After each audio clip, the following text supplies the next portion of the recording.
Ce soir, l'heure est grave.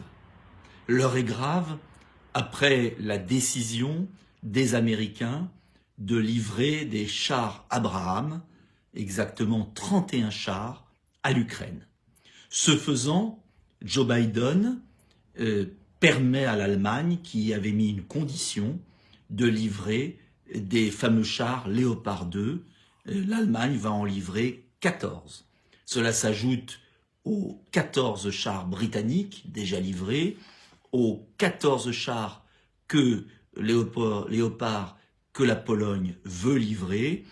Et pire, l'Allemagne a indiqué qu'elle voulait à terme avoir 112 chars Léopard en Ukraine. On s'achemine vers une surenchère sans précédent qui peut précipiter l'Europe dans une troisième guerre mondiale. Je pèse mes mots. Ce qui s'est passé ce soir est gravissime. Ils sont devenus fous.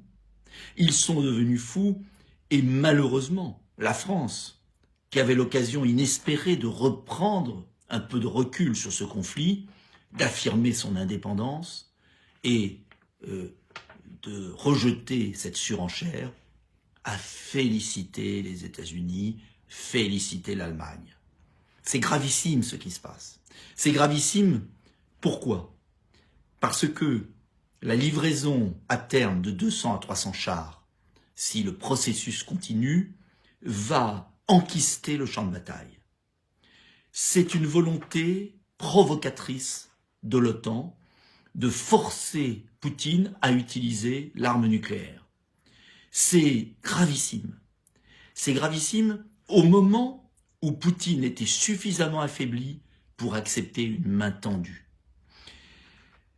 C'est un suicide pour l'Europe qui devient un champ de bataille par procuration, faisant le jeu des États-Unis et de la Chine. C'est un suicide économique et social parce que le conflit va s'enquister. C'est un drame pour les Ukrainiens qui sont manipulés par le pouvoir corrompu de Zelensky, et nous en avons la preuve aujourd'hui, puisque des scandales de corruption éclatent qui obligent Zelensky à se séparer de ses amis.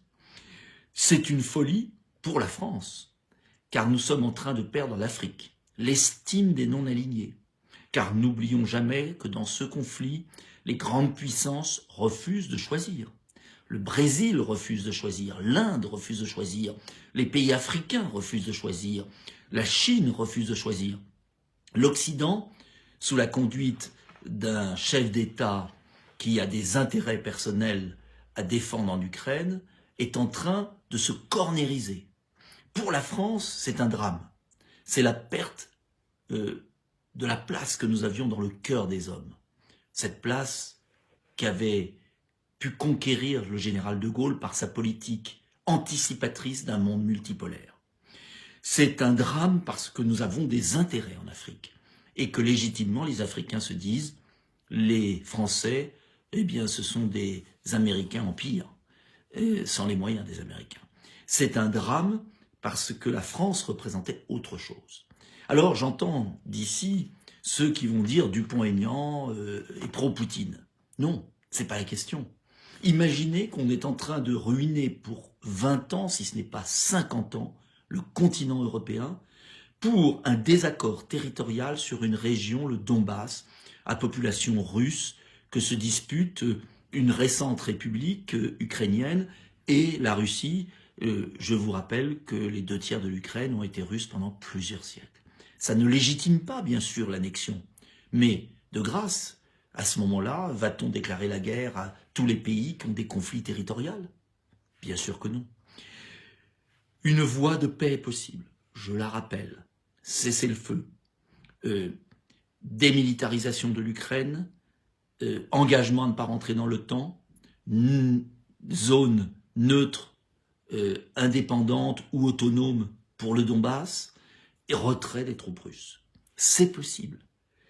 L'avenir du continent européen dépend de notre capacité à retrouver une belle alliance avec la Russie.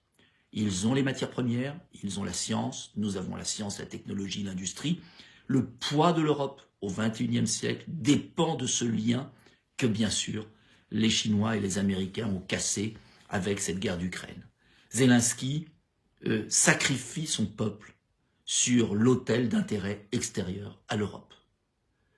Voilà, je me battrai jusqu'au bout contre cette décision de co-belligérance et je demande solennellement un débat au Parlement car en approuvant, en se félicitant, c'est le terme de la France, de cette décision de surenchère, nous entrons de fait dans une co-belligérance dans ce conflit gravissime et j'estime que le Parlement français devrait voter.